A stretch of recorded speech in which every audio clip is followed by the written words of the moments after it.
Namaku Rangga. Aku cuma TKI biasa yang datang ke Italia dengan harapan bisa menyambung hidup dan mengirim uang untuk ibu di kampung. Tapi hidup nggak semudah itu. Setelah dipecat dan ditipu agen, aku hidup terlunta-lunta di jalanan Milan. Sampai suatu malam, seorang wanita bule berumur sekitar 40-an menghampiriku dan memberiku tumpangan, makanan, bahkan tempat tinggal. Namanya Viola. Baiknya seperti malaikat.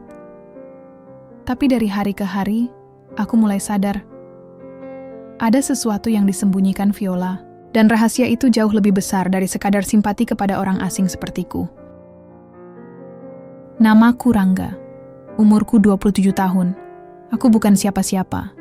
Cuma anak kampung dari daerah Brebes yang nekat merantau ke Italia demi sesuap nasi dan, demi harapan. Harapan buat bangun rumah buat ibu di kampung.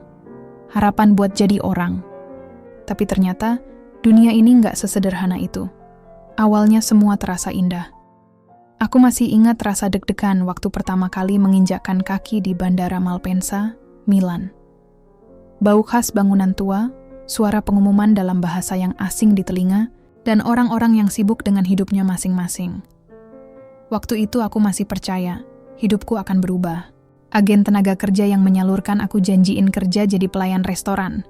Katanya gajinya cukup, bisa nabung buat masa depan. 2 minggu pertama semuanya lancar. Aku kerja dari pagi sampai malam di sebuah restoran kecil di tengah kota Milan. Capek. Iya, tapi masih bisa senyum. Tiap malam sebelum tidur, aku video call sama ibu. Wajahnya yang mulai keriput, matanya yang berkaca-kaca tiap kali bilang, "Jaga diri baik-baik ya, Li." Itu motivasi paling besar buatku. Tapi seperti kata pepatah, mimpi indah bisa berubah jadi mimpi buruk dalam sekejap. Dan itulah yang terjadi padaku. Hari itu, aku datang ke tempat kerja seperti biasa. Tapi begitu sampai, pintu restoran ditutup, lampu mati, dan papan kecil tertempel di kaca bertuliskan, "Ditutup permanen." Aku bingung. Telepon bosku nggak aktif, chat juga nggak dibalas. Aku lari ke kantor agen, tapi kosong, hilang. Seperti lenyap di telan bumi. Aku nggak ngerti apa yang terjadi. Tapi yang pasti, sejak saat itu aku resmi jadi pengangguran. Dan yang lebih parah, aku nggak punya tempat tinggal. Apartemen yang aku sewa 1 kamar bareng 4 orang Indonesia lain juga ikut mengusirku karena tak mampu bayar sewa bulanan. Jadi, aku tidur di jalanan. Hari pertama aku tidur di halte bus. Dingin bukan main. Jaket yang kupakai tipis. Makanan terakhir yang kumakan, roti keras sisa kemarin. Hari kedua aku duduk di taman kota, berharap ada keajaiban. Tapi yang datang cuma petugas yang mengusir, karena katanya aku mengganggu estetika kota. Hari ketiga, perutku udah mulai berontak. Aku nggak kuat lagi. Aku coba ngemis ke beberapa toko, tapi mereka cuma geleng-geleng sambil menatap jijik. Rasanya kayak nggak ada satupun yang peduli. Aku merasa benar-benar sendiri. Malam itu Milan turun hujan. Petir menyambar-nyambar. Aku duduk meringkuk di bawah pohon dekat stasiun, sambil memeluk tas kecil berisi semua milikku. 1 kaos cadangan, dompet kosong, dan paspor. Aku mulai menyesal. Kenapa aku kesini? Kenapa aku tinggalin ibu? Kenapa aku percaya janji manis agen? Itu? Saat aku nyaris pasrah dan hampir tertidur dalam kondisi kedinginan, aku mendengar suara langkah kaki. Lalu suara sepatu hak tinggi berhenti tepat di depanku. Ada cahaya dari lampu jalan menyinari sesosok wanita bule, berpayung hitam, berbalut, jas panjang putih. Wajahnya cantik, sekitar umur 40-an. Tapi matanya teduh, seperti bukan orang asing. "Stai bene?" katanya. Aku nggak ngerti artinya. Tapi dari nadanya, sepertinya dia bertanya apakah aku baik-baik saja. Aku cuma bisa geleng pelan. Dia jongkok di depanku, lalu menatapku lama. Aku kira dia juga akan pergi seperti yang lain. Tapi dia malah buka tas tangannya, mengeluarkan sebotol air dan roti, ditaruh di tanganku. Tanganku gemetar saat menerimanya. "Vieni con me," katanya lagi sambil mengulurkan tangan. "Apa?" tanyaku lemah. Come, let's go, katanya lagi dalam bahasa Inggris dengan aksen yang berat. You can't stay here. It's too cold. Aku ragu. Otakku penuh dengan pikiran buruk. Siapa dia? Kenapa dia peduli padaku? Tapi perutku, tubuhku, dan hatiku sudah terlalu lelah untuk berpikir. Aku akhirnya mengangguk. Pelan. Dan malam itu, aku mengikuti seorang wanita asing. Janda, seperti yang belakangan ku ketahui. Namanya Viola. Wanita yang akan mengubah hidupku dengan cara yang tak pernah kubayangkan. Mobilnya wangi lavender. Aku duduk di kursi penumpang, tubuhku menggigil karena basah kuyup. Tapi kursi kulit yang hangat dari pemanas mobil membuatku bisa bernapas sedikit lega. Namanya Viola. Begitu dia memperkenalkan diri padaku saat kami melaju, perlahan meninggalkan pusat kota Milan. Aku nyaris tak berkata apa-apa. Aku terlalu lelah untuk berpura-pura kuat. Apalagi saat ia menoleh dan berkata dalam bahasa Inggris patah-patah, "You don't have to talk now. You are safe. Okay?" Kupandangi wajahnya dari samping.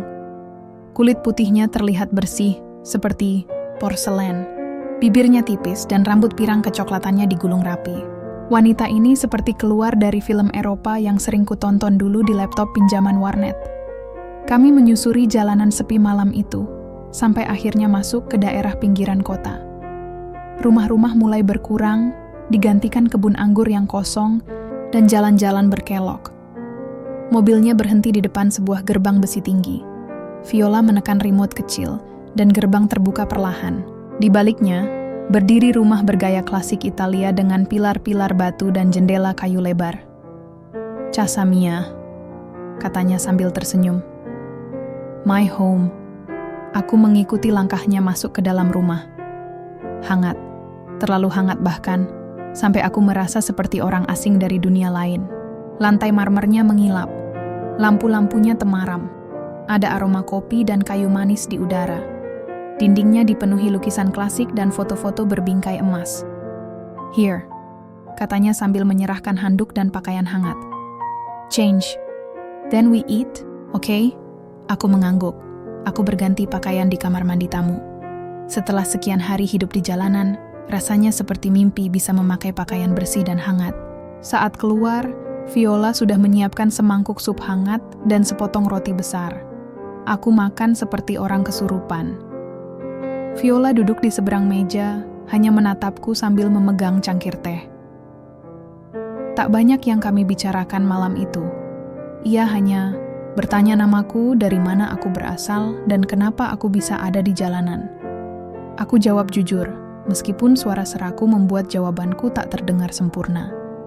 Ia hanya mengangguk pelan, seolah mengerti tanpa perlu dijelaskan lebih jauh. Setelah makan, ia menunjukkan satu kamar di lantai 2. Kamarnya rapi. Tempat tidurnya empuk. Ada selimut tebal dan bantal wangi sabun. "You can stay here," katanya. "As long as you need. No rent. Just rest." Aku tertegun. "Why?" tanyaku pelan. "Why are you helping me?" Viola menatapku. Dalam. Ada sesuatu di balik matanya.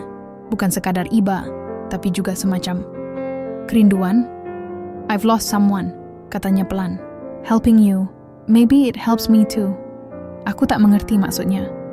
Tapi aku tak bertanya lebih jauh. Aku terlalu letih. Malam itu, untuk pertama kalinya dalam beberapa hari terakhir, aku tidur di ranjang, di rumah, dengan perut kenyang dan tubuh bersih. Aku menatap langit-langit kamar sebelum memejamkan mata, dan satu kalimat terus bergema dalam pikiranku. Apa aku sedang mimpi? Pagi itu aku terbangun oleh aroma roti panggang. Aku turun ke bawah, dan Viola sudah duduk di ruang, makan dengan 2 cangkir kopi dan 2 piring kecil. "Good morning," sapanya. "Come eat." Aku duduk, masih canggung. Tapi dia terus tersenyum ramah. "Today, if you feel better, maybe you can help me clean the garden?" katanya, menunjuk ke halaman belakang rumah. Aku mengangguk cepat. "Of course, I want to help." Dia tertawa kecil. "Good.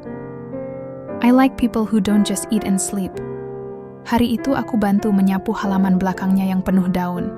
Kebunnya luas, ada bunga mawar dan semak-semak lavender. Bahkan ada bangku kayu tua yang menghadap danau kecil di kejauhan. Sungguh rumah yang indah. Terlalu indah buat orang sepertiku. Setelah pekerjaan selesai, kami duduk bersama di teras. Viola bercerita lebih banyak. Tentang masa kecilnya di Napoli, tentang suaminya yang meninggal 5 tahun lalu karena kanker, dan tentang bagaimana ia lebih memilih tinggal sendiri sejak saat itu. Namun satu hal yang kutangkap, tiap kali ia cerita tentang masa lalu, selalu ada wajah sedih yang cepat ia sembunyikan. Dan setiap kali aku tanya soal keluarga, ia hanya menjawab, "Semua sudah pergi." Aku mulai merasa nyaman, tapi juga mulai bertanya-tanya. Kenapa aku? Kenapa dari jutaan orang yang bisa ia tolong, dia memilih menyelamatkan lelaki asing kumal seperti aku?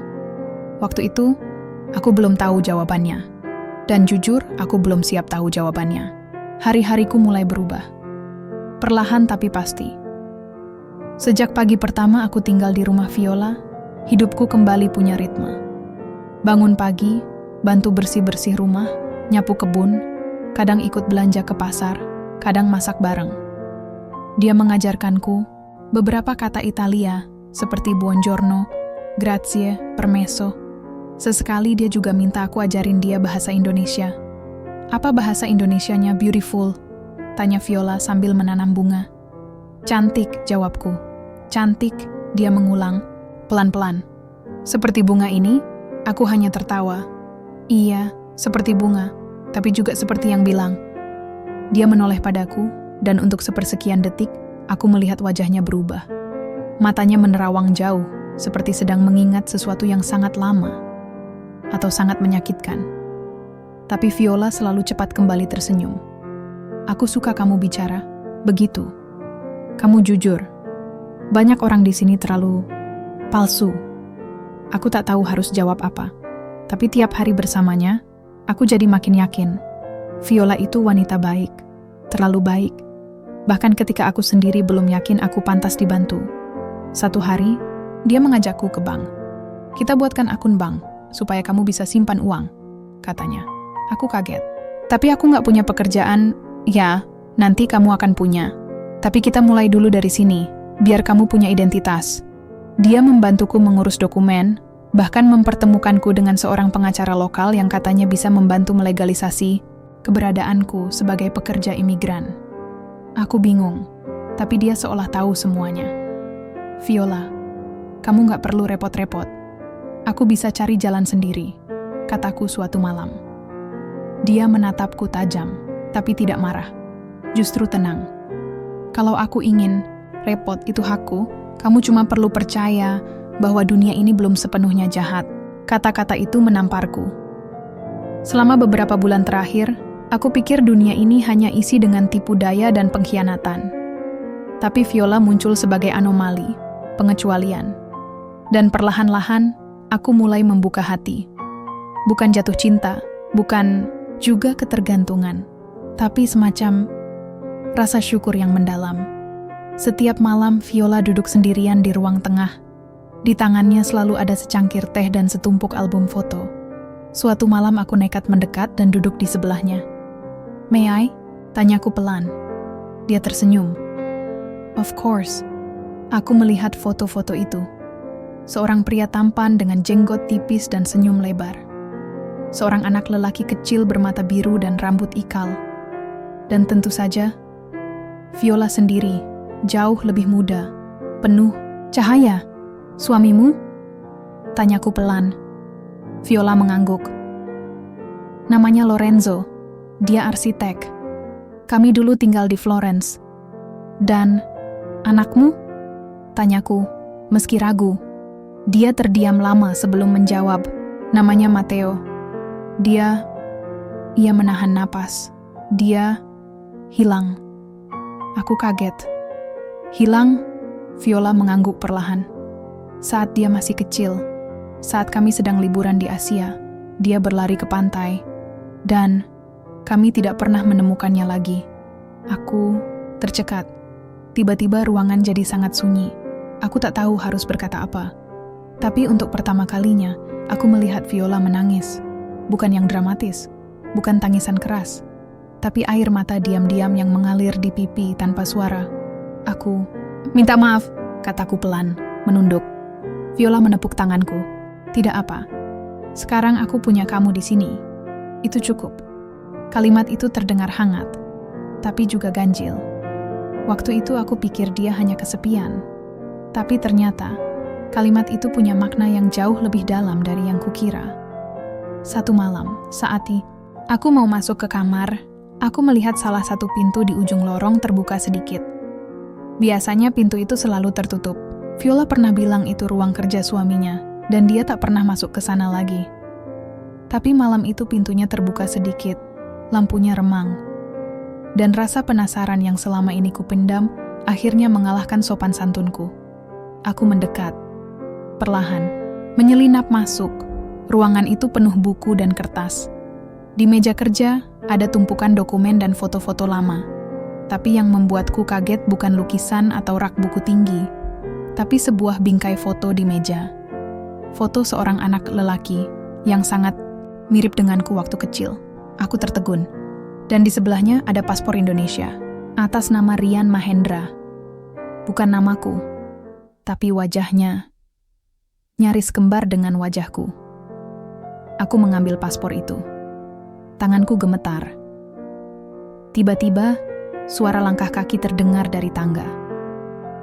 Aku buru-buru menaruh paspor kembali dan berlari keluar ruangan. Menutup pintunya pelan, lalu pura-pura masuk ke kamar.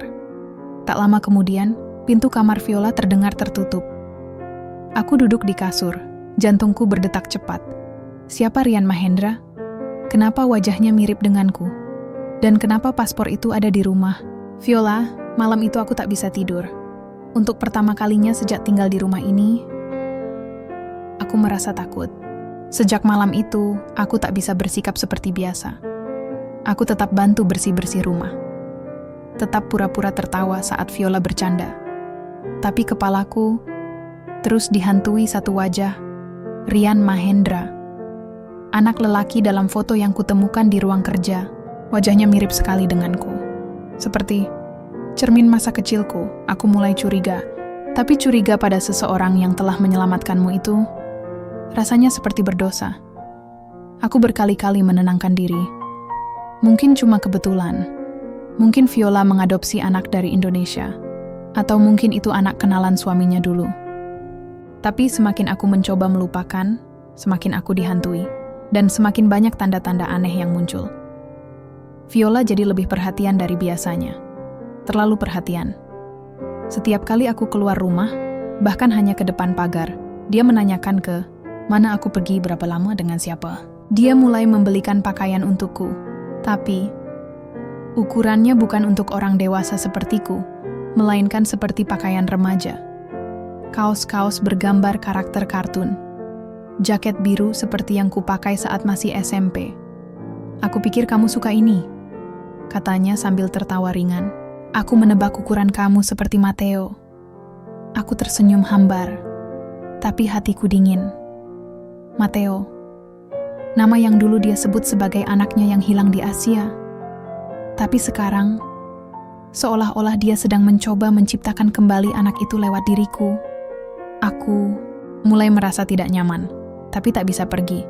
Bukan karena tak mau, tapi karena aku tak tahu harus kemana. Sampai suatu hari, sesuatu terjadi. Viola pergi keluar kota. Katanya ada pertemuan dengan temannya di Florence. Ia menitipkan rumah padaku seperti biasa. Dan ya, aku tergoda. Aku kembali masuk ke ruang kerja yang dulu sempat kumasuki diam-diam. Kali ini lebih berani. Aku nyalakan lampunya, buku-buku di rak dipenuhi album foto. Beberapa sudah berdebu. Tapi yang menarik perhatianku adalah kotak kayu kecil di bawah meja. Aku membukanya. Isinya membuat napasku tercekat. Ada beberapa dokumen lama, surat kematian suaminya, Lorenzo, lalu akta kelahiran anaknya, Matteo Lorenzo Carvelli, dan paspor Indonesia atas nama Rian Mahendra, lagi. Tapi kali ini bukan satu, ada 2, bahkan 3. Semua Dengan nama berbeda, tapi wajahnya mirip. Mirip aku. Foto anak-anak yang berbeda usia, tapi semua memiliki kemiripan mencolok. Kulit sawo matang, senyum lebar, dan mata sendu. Dan kemudian aku melihat lembar catatan tangan Viola. Bahasanya campur, antara Italia dan Inggris. Tapi dari yang kutangkap, dia menyebut sesuatu seperti Subjek 3, Rangga, kemiripan 87%, tinggi dan suara hampir identik, sikap lembut, kemungkinan besar bisa bertahan lama. Tanganku gemetar. Subjek, apa maksudnya? Aku ini, apa? Bagian dari eksperimen? Reinkarnasi? Aku menutup kotak itu buru-buru, nafasku pendek. Dunia rasanya berputar. Aku keluar ruangan, tapi sialnya, belum sempat sampai tangga. Aku mendengar suara mobil masuk halaman. Viola, lebih cepat dari jadwal. Aku panik, masuk ke kamar dan menguncinya dari dalam. Berusaha mengatur napas. Tak lama, kemudian ku dengar langkah kaki Viola di luar. Tok, tok, tok. Rangga, are you okay? Suaranya tenang, tapi ada sesuatu yang mengintai di balik ketenangan itu. Sesuatu yang menyeramkan, aku jawab sekenanya. Just resting. Oke, katanya pelan. Just let me know if you need anything. Aku tak tidur malam itu. Mataku terus menatap pintu. Pintu yang tadinya terasa seperti pelindung, sekarang justru jadi simbol ketakutan. Karena aku tahu, wanita di balik pintu itu bukan sekadar penyelamat. Dia menyembunyikan sesuatu. Dan aku takut, aku mungkin bukan orang pertama yang mengalami ini. Keesokan paginya, aku mencoba bicara normal. Aku ajak Viola sarapan seperti biasa. Tapi matanya memandangku lain. Seperti tahu aku sudah tahu sesuatu. Tapi dia tak bilang apa-apa. Justru bersikap seolah semua baik-baik saja. Di tengah sarapan, tiba-tiba ia berkata, "Kamu percaya reinkarnasi, Rangga?" Pertanyaannya membuat garpu di tanganku berhenti. Apa maksudnya? Tanyaku hati-hati. Dia tersenyum. Kadang aku percaya, kadang tidak. Tapi kalau kamu percaya, mungkin kita pernah bertemu di kehidupan lain. Aku tidak menjawab. Tenggorokanku kering. Dia melanjutkan pelan, nyaris seperti berbisik. Aku pikir, Matteo kembali padaku. Mungkin bukan tubuhnya, tapi jiwanya. Kamu tahu? Aku pura-pura tertawa kecil. Kamu bercanda ya? Dia menatapku serius. Tidak. Dan untuk pertama kalinya, aku merasa sangat terjebak. Hari-hari berikutnya, Viola makin aneh. Kadang dia bicara sendiri. Kadang memanggilku dengan nama Matteo. Kadang menangis tanpa sebab. Kadang duduk di ruang tengah sambil menatapku seolah aku hantu masa lalu. Aku tahu aku harus pergi. Tapi pergi kemana? Dokumenku masih di tangannya. Uangku hanya sisa beberapa euro. Aku bukan siapa-siapa di negeri ini. Tapi kalau aku tetap di sini, aku takut aku akan kehilangan jati diriku sendiri. Dan malam itu, aku buat keputusan. Aku mengemasi tas kecilku, diam-diam. Tunggu sampai tengah malam. Lalu keluar lewat pintu belakang. Langkahku cepat, nafasku pendek.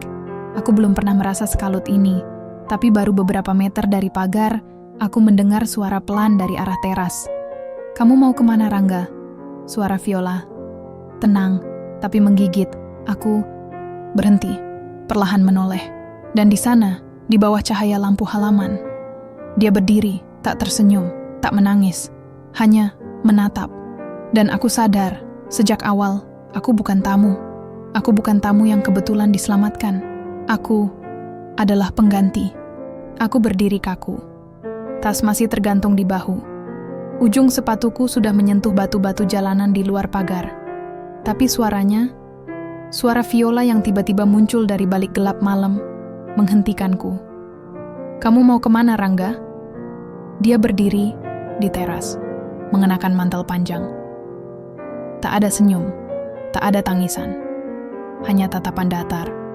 Seperti ibu yang baru saja menangkap anaknya kabur dari rumah. Aku mencoba menyusun kalimat. Aku cuman mau jalan-jalan, sekedar keluar rumah. Dengan tas dan semua bajumu? Tanyanya pelan. Aku diam. Viola turun perlahan dari tangga teras. Sepatunya berbunyi lirih di lantai batu. Kamu takut padaku? Aku menunduk. Bukan begitu. Kamu sudah masuk ke ruang kerja itu, ya? Tanyanya lagi. Kali ini lebih pelan, lebih menakutkan. Aku menarik napas dalam. Jantungku serasa menghantam rusuk. Tak ada gunanya bohong. Iya, jawabku akhirnya. Aku lihat semuanya. Foto, paspor, tulisan kamu. Tentang aku. Tentang mereka sebelum aku. Dia tersenyum kecil, tapi senyum itu lebih menyeramkan dari amarah. Jadi kamu tahu semuanya sekarang, katanya pelan. Aku mengangguk. Viola mendekat beberapa langkah. Kamu tahu, Rangga, waktu pertama kali aku lihat kamu duduk kedinginan di halte itu, aku merasa dunia memberiku kesempatan kedua. Kamu begitu mirip Matteo. Aku pikir, ini takdir. Viola, potongku, aku bukan anakmu, aku bukan Matteo, aku Rangga. Aku manusia, bukan pengganti masa lalu. Wajahnya menegang, tapi tak ada air mata, hanya tekanan dingin dalam suaranya. Aku tahu kamu bukan Matteo, tapi kamu bisa menjadi dia. Kita bisa mulai dari awal. Aku bisa bantu kamu. Kita hidup bersama. Kamu tinggal di sini. Aku jaga kamu. Kamu jaga aku juga, seperti ibu dan anak. Aku menggeleng. Itu bukan hidup. Itu penjara. Dia terdiam. Angin malam meniup rambutnya. Tangannya perlahan terangkat, tapi bukan untuk memukul atau menahan. Justru seperti menyerah. Aku kehilangan segalanya, Rangga, katanya lirih. Suamiku, anakku, diriku sendiri. Aku pikir, mungkin kalau aku punya seseorang yang bisa kujaga lagi, aku bisa sembuh. Hatiku terasa ditusuk. Aku ngerti kamu sakit, Viola. Tapi ini bukan caranya. Kamu gak bisa sembuhkan luka lama dengan mengganti orang. Aku bukan tambalan dari kehilanganmu. Dia menatapku. Kali ini, benar-benar menatapku sebagai aku. Bukan Matteo, bukan cermin masa lalu, tapi aku. Rangga, dan air matanya akhirnya jatuh. Beberapa menit kami hanya diam. Aku tetap berdiri di dekat pagar. Dia di bawah tangga teras. Dunia terasa hening. Bahkan angin pun seperti tak berani berbisik. Pergilah, katanya pelan. Kalau kamu yakin ini yang terbaik buat kamu, pergilah. Aku tidak akan menghalangi. Aku tidak percaya semudah itu. Tapi dari cara dia bicara, aku tahu Viola menyerah. Bukan karena benci, tapi karena akhirnya dia sadar. Aku tak bisa mengisi ruang kosong yang tak bisa ditambal siapapun. Aku menunduk dalam. Maafkan aku, dan terima kasih. Dia tidak menjawab, hanya menoleh, lalu kembali masuk ke dalam rumah. Aku berjalan keluar, tak menoleh ke belakang. Tapi tiap langkahku seperti meninggalkan serpihan emosiku di belakang. Aku ingin marah, tapi aku juga kasihan. Aku ingin lari, tapi juga ingin kembali dan pastikan dia baik-baik saja. 3 hari kemudian, aku menetap di rumah komunitas migran. Banyak orang Indonesia di sana. Sebagian besar TKI yang senasib. Ada yang kerja ilegal. Ada yang sudah menikah dengan warga lokal. Ada juga yang seperti aku. Baru keluar dari mimpi buruk yang dibalut keramahan. Aku kembali ke dunia nyata. Bekerja apa saja. Cuci piring di warung kebab. Ngantar barang. Bahkan, jadi penerjemah sukarela buat sesama migran yang kesulitan dokumen. Aku tak pernah menghubungi Viola lagi. Tapi tiap malam, saat aku duduk sendirian, aku teringat senyumnya. Bukan senyum gilanya, tapi senyum awal, saat dia menolongku di malam hujan itu. Di antara semua kesalahan dan obsesi, aku tahu, di awal niatnya benar. Dia hanya rusak oleh kehilangan. 1 minggu kemudian, sebuah surat datang, tanpa alamat pengirim. Tapi aku tahu dari siapa. Kertas putih itu ditulis tangan. Rangga, aku minta maaf. Aku terlalu lama hidup dalam bayang-bayang masa lalu. kamu benar. Kamu bukan anakku. Tapi kamu adalah orang pertama yang jujur padaku. Dan aku berterima kasih untuk itu. Aku akan pergi ke tempat yang lebih tenang, di mana tidak ada Matteo, tidak ada pengganti, tidak ada rasa bersalah, hanya aku dan kedamaian. Terima kasih karena pernah mengisi rumah kosong ini, walau sebentar. Viola, aku menangis. Untuk pertama kalinya, bukan karena takut, tapi karena kehilangan seseorang yang pernah memberiku rumah, walau hanya semu. 2 minggu setelah surat Viola ku terima, sebuah kabar datang dari komunitas migran Indonesia di Milan.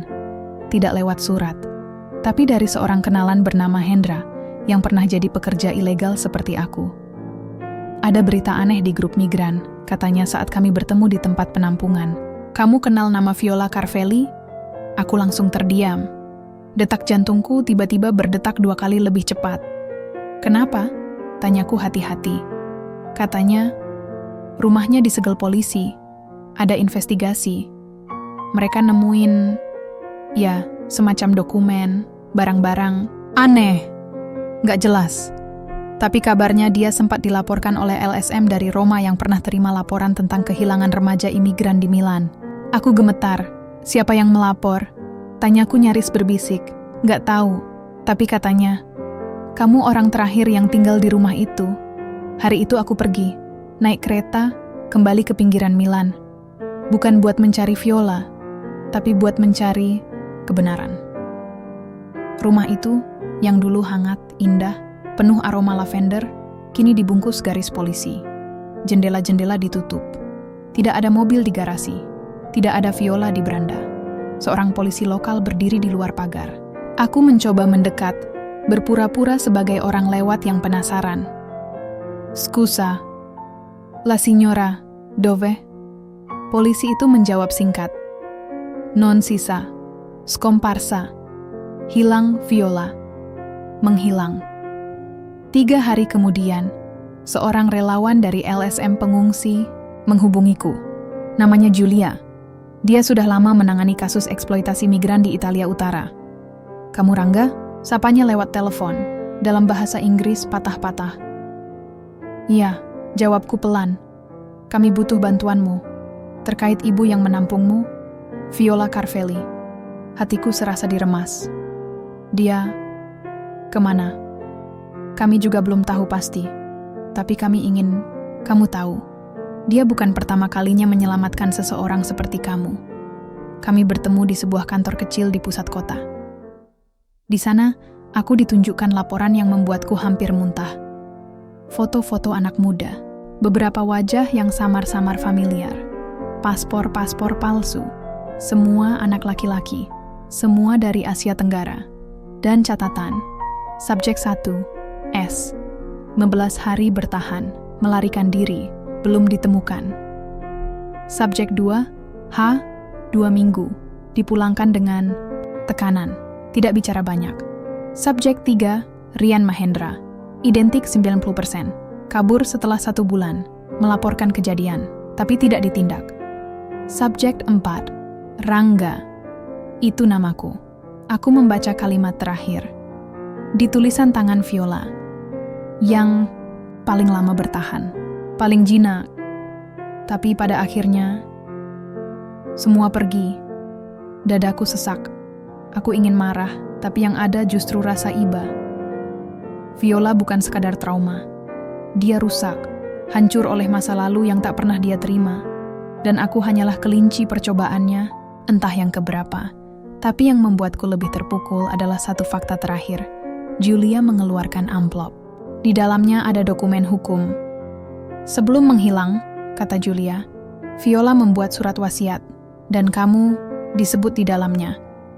Tanganku gemetar saat membuka dokumen itu. Bahasa Italia yang tercetak rapi di sana menyebut namaku, Rangga Aditya, NATO in Indonesia. Viola meninggalkan satu rekening atas namaku. Tak besar, tapi cukup untuk hidup tenang 1-2 tahun ke depan. Ia juga meninggalkan catatan tertulis tangan. Kamu adalah yang paling dekat dengan Matteo dalam mimpiku. Tapi kamu juga orang yang pertama kali membangunkanku dari mimpi itu. Terima kasih karena telah jujur, Meski menyakitkan, hari itu aku pulang dengan kepala berat. Aku duduk di halte bus yang sama, tempat di mana Viola pertama kali menemuiku. Dan, anehnya, aku menangis. Bukan karena sedih, tapi karena akhirnya semua teka-teki terjawab. Semua kebingungan yang kusimpan sendiri di rumah itu kini terbuka. Viola mungkin sakit, tapi dia juga manusia yang kehilangan dan tak pernah pulih, yang mencintai dengan cara yang salah, dan aku adalah orang asing yang tak sengaja masuk dalam lukanya. Tapi mungkin kehadiranku juga menutup satu bab dalam hidupnya. Aku menatap langit Milan sore itu. Aku bukan Matteo. Aku tak pernah bisa jadi anaknya. Tapi aku adalah seseorang yang pernah mengisi ruang kosong dalam hidup seorang janda, walau dengan cara yang tak biasa. Dan kurasa itu cukup. Sudah seminggu sejak aku menerima dokumen warisan itu. Dan jujur, aku masih bingung harus merasa apa. Di satu sisi, aku lega semua sudah selesai. Tapi di sisi lain, aku merasa kosong. Seolah Viola meninggalkan bukan cuma rumah, bukan cuma warisan, tapi juga sesuatu yang lebih berat, rasa tanggung jawab. Aku ingat wajahnya waktu terakhir kami bicara. Bukan Viola yang kuat, bukan yang tersenyum penuh percaya diri, tapi wanita tua yang kalah oleh masa lalu. Dan entah kenapa, bayangan itu selalu menemaniku tiap malam. Aku putuskan pergi ke danau di belakang rumahnya. Tempat yang dulu sering kami duduki bersama. Bangku kayu itu masih ada. Sudah usang, catnya mengelupas, tapi tetap berdiri kokoh. Seperti kenangan yang menolak lenyap. Aku duduk sendirian. Di tanganku, ku tenteng termos berisi teh. Kebiasaan yang entah kenapa mengingatkanku pada Viola. Angin, semilir menyapu rambutku, dan aku membiarkan semuanya keluar. Viola, gumamku lirih, aku bukan siapa-siapa buatmu, tapi entah kenapa, kau pernah membuatku merasa berarti. Aku tak tahu apakah dia masih hidup, atau benar-benar menghilang. Tapi aku tahu, sebagian dari dirinya tinggal di sini, di tempat ini, di memoriku, dan aku juga tahu, aku tidak bisa terus hidup dalam kenangan orang lain. Beberapa hari kemudian, aku kembali ke komunitas migran. Aku membantu orang-orang baru yang datang tanpa dokumen, mengajari mereka cara bertahan, cara mengurus izin tinggal. Bahkan aku mulai mengajarkan bahasa Italia dasar. Teman-teman di sana mulai memanggilku Bang Rangga. Bukan karena aku tua, tapi karena aku bertahan. Aku pernah jatuh, pernah ditampung, nyaris dimanipulasi, lalu bangkit lagi. Dan buat mereka, aku jadi bukti bahwa harapan itu ada.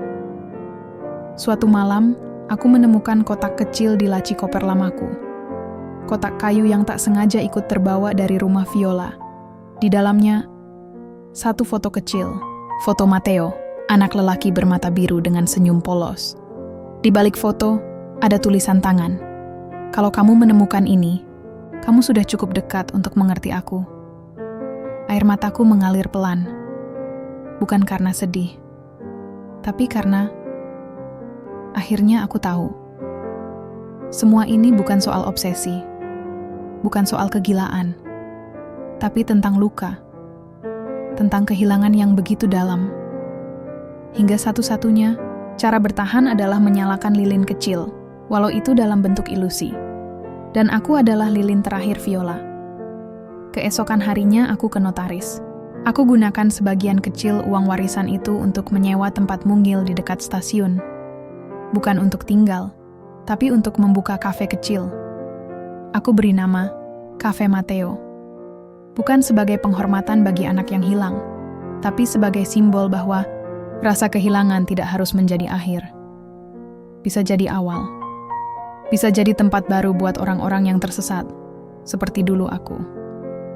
Di papan kecil dekat pintu masuk, kutulis dalam 3 bahasa. Semua orang pernah hilang, tapi setiap yang hilang bisa ditemukan kembali. Viola Carvelli, dan setiap kali pelanggan datang, duduk di sudut, memesan kopi hangat di tengah dinginnya Milan, aku selalu melihat diriku dulu. Lelaki yang tak punya arah, tak punya siapa-siapa, tapi diberi tumpangan secangkir teh, dan tempat. Tidur hangat, walau dengan rahasia di baliknya. Dan entah bagaimana, semua luka itu tak terasa sia-sia. Hidup ini lucu. Kadang kita datang ke negeri orang dengan segunung harapan, lalu dihempaskan begitu saja ke tanah kenyataan. Kadang, saat kita merasa jadi orang paling malang sedunia, semesta malah kirim seseorang yang lebih hancur dari kita, tapi tetap mampu menyelamatkan kita dari kehancuran. Itu yang kulalui. Namaku Rangga. Dan kisahku di Italia bukan tentang sukses, bukan tentang mengejar mimpi indah ala sinetron TKI, tapi tentang bagaimana aku jatuh ke titik terendah, lalu diselamatkan oleh seseorang yang ternyata juga sedang tenggelam. Cafe Matteo kini buka setiap hari, bukan kafe mewah. Hanya satu ruko kecil dengan meja kayu, wangi kopi robusta lokal, dan musik pelan dari radio tua. Tapi hampir setiap hari, ada orang baru yang datang. Imigran, TKI, TKW, mahasiswa. Atau sekadar orang tua kesepian yang ingin ngobrol sebentar. Mereka datang, duduk, cerita. Dan aku mendengarkan. Bukan karena aku tahu segalanya, tapi karena aku pernah duduk di posisi mereka. Karena aku tahu rasanya jadi orang asing, lapar, takut, dan sendirian di negeri yang tak mengenal nama kita. Kadang, orang bertanya, kenapa namanya Cafe Matteo? Siapa dia? Awalnya aku selalu jawab dengan singkat, nama anak teman saya. Tapi, lama-lama, aku mulai cerita sedikit, bahwa Matteo adalah anak yang hilang, bahwa ibunya adalah wanita yang pernah menampungku, bahwa hidupnya penuh luka, tapi juga penuh cinta. Dan tiap kali aku cerita, wajah mereka selalu berubah. Ada yang terdiam, ada yang meneteskan air mata. Ada yang akhirnya berkata, terima kasih sudah buka tempat ini. Dan aku sadar, kafe kecil ini bukan cuma tempat jualan kopi, tapi tempat di mana luka-luka kecil bisa menghangatkan satu sama lain. Suatu hari, seorang wanita paruh baya masuk ke kafe. Dia duduk lama di pojokan, tak pesan apa-apa. Hanya memandangi meja, lalu sesekali melihat foto kecil Matteo di bingkai kayu dekat mesin kasir. Wajahnya asing, tapi sorot matanya anehnya familiar. Saat aku menghampiri dan menawarkan teh, dia akhirnya buka suara. Apakah kamu Rangga? Aku terkejut. Iya, maaf, kita pernah kenal? Dia tersenyum kecil. Aku teman lama Viola. Jantungku berdetak lebih cepat. Dia pernah cerita banyak tentang kamu. Sebelum dia pergi, aku terdiam. Dia masih hidup? Wanita itu menggeleng. Tak ada yang tahu pasti. Tapi satu hal yang aku tahu, sejak kamu keluar dari rumah itu, Viola mulai berubah. Dia mulai menulis, mengirim surat ke LSM, dan mulai berdamai. Aku menggenggam meja. Air mataku hampir jatuh. Dia bilang, akhirnya dia sadar bahwa tidak semua kehilangan harus diganti. Kadang, kita hanya perlu mengakuinya, menangisinya, lalu melanjutkan hidup. Wanita itu berdiri, menyodorkan sebuah amplop kecil. Dia minta aku titipkan ini, kalau suatu hari aku bertemu kamu. Isinya, sepucuk surat dan kunci kecil berkarat. Rangga, jika kamu membaca ini, berarti aku sudah berhasil menyelesaikan sisa hidupku dengan lebih tenang. Matteo memang tak pernah kembali. Tapi kamu pernah membuatku merasa bahwa aku bisa hidup lagi, walau hanya sebentar. Maaf karena menyakitimu, bahkan ketika niatku adalah untuk menyelamatkan. Kunci ini untuk gudang belakang. Di sana, aku simpan lukisan terakhirku. Bukan tentang Matteo, tapi tentang kamu. Kamu bukan pengganti. Kamu adalah kamu. Dan itu cukup. Selamat tinggal. Jangan simpan luka ini. Gunakan sebagai cahaya. Viola. Beberapa minggu kemudian, aku kembali ke rumah itu dengan izin resmi. Gudang di belakang rumah masih berdiri, tertutup debu dan lumut. Di dalamnya, lukisan-lukisan besar terpajang di dinding. Kebanyakan pemandangan, bunga, dan potret Matteo. Tapi satu lukisan berbeda. Seorang pria muda dengan tas kecil di punggung, berdiri di tengah hujan di bawah lampu jalan. Tapi wajahnya bukan Matteo. Wajah itu adalah aku. Aku terduduk lama di depan lukisan itu, lalu tersenyum. Dan untuk pertama kalinya dalam hidupku, aku tidak lagi merasa ditolong karena kasihan, tapi karena aku penting. Kini hidup terus berjalan. Aku masih menyalakan lampu kafe jam 7 pagi, masih menuang teh ke gelas keramik tua, peninggalan Viola. Masih mendengarkan cerita-cerita orang asing yang singgah sebentar. Dan setiap malam, saat semua sudah pulang dan kursi-kursi kosong, aku akan menatap langit Milan dan berkata dalam hati, "Terima kasih Viola. Terima kasih karena pernah menyelamatkanku. Dan karena akhirnya kamu menyelamatkan dirimu juga."